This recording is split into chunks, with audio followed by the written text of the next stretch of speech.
the same pan, guys, maggigisa tayo ng wangba. Next is onion. Papalabasin natin ang kaluluwa ni onion. Next is ginger, ang tomato. Next is tahore. Is silver swan salted black beans.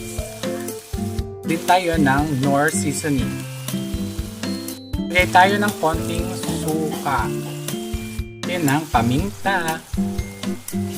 Well, combine na natin ang ating mga ingredient. Next, maglagay tayo ng water. Kumukulo na siya. Isusunod naman natin ang ampalaya ni Nena. Yan. At kumukulo na at luto na ang ating ampalaya ni Nena. Next is yung ating mga piniritong bangus ni Elsa. Sunod natin ang talong ni Batman. Meron tayo ng 2 sili, guys. Combine na natin ang mga nilagay nating bangus ni Elsa at yung talong ni Batman. Luto na ang ating tochong bangus. Luto na tayo para na tochong bangus. Ayan, guys. Timusan na natin, guys. Ang ating tochong bangus. Ayan. Meron tayong rice, guys. At partner talaga ito sa rice, guys. Ayan na.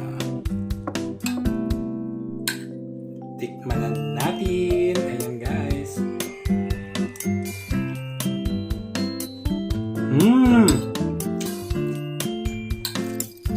For sure, makaparami na naman ang kain tayo nito, guys.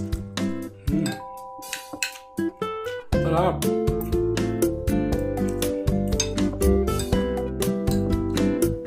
Try nyo na to, guys. Ang sarap. Promise. Yan. Sa mga ayaw magkarne at napaka-healthy ito at meron tayong may kasama siya ng gulay.